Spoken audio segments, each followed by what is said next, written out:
Sweat pricked Libby's brow as she heard the old man's belt buckle hit the floor. If she didn't make a move soon, he would be on top of her, and if that happened, she would be powerless to stop him. Summoning every ounce of courage she possessed, she swung her legs out of the bed, but before her feet could touch the floor, he had pushed her back down with one hand whilst pulling his grimy undergarments down with the other. Screaming for him to get off her, Libby kicked out with her feet, but the weight of his body was too great. "My, but you're a feisty one," he said, his tone heavy with perverse amusement. "Like it rough, dear?" "I've changed my mind," Libby sobbed. "Please stop." His beady black eyes bored into Libby's. "There's no changing your mind, 'cause I've already paid you. Now stop playing silly beggars and give me what I'm owed." Tears streaming down her face, she glimpsed his purple-headed member as he forced her knees apart.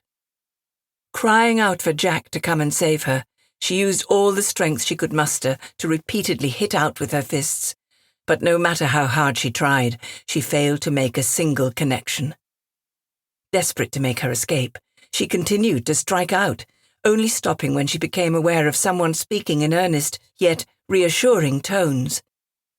Pausing as she strained to hear what the woman was saying, she felt relief flood through her body as she recognized the voice. It was Margot. But what on earth was she doing here? Unless I'm having another nightmare, Libby told herself. I've got to wake up. Praying that she was indeed dreaming, she felt a sense of relief as her eyes met Margot's and saw that her friend was gazing at her with deep concern. It's all right, Lib. No one's going to hurt you, Margot soothed. It sounded as though you was having another one of them bleeding nightmares, which will make it the fourth one this week.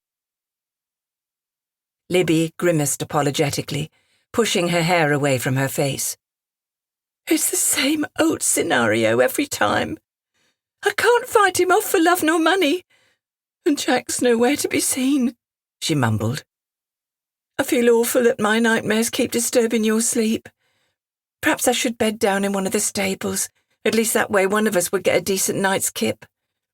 You'll do no such thing, Margot scolded. Besides which, I wouldn't get much rest knowing that you were reliving that hell night after night without anyone to wake you from it.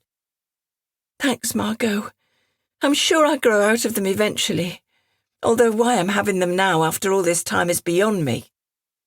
I've been wondering the same, admitted Margot. All that business happened the best part of a year ago. It doesn't make sense that they've started again since you moved to the farm, unless the two are related somehow.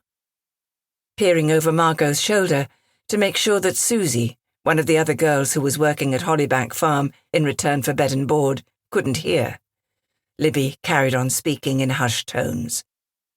They must be, because I was fine when we was living on Walton Road.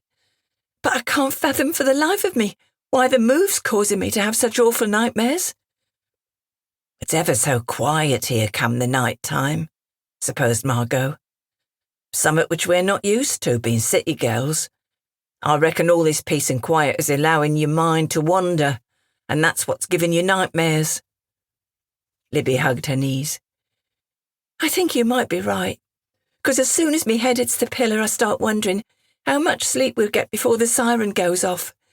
And then I remember that we're not in the city anymore, and we don't have to worry about the Luftwaffe as much as we did when we was down by the docks. If you're thinking about the Luftwaffe, then why aren't you having nightmares about the day you lost your parents? That would make more sense than dreaming about that old perv.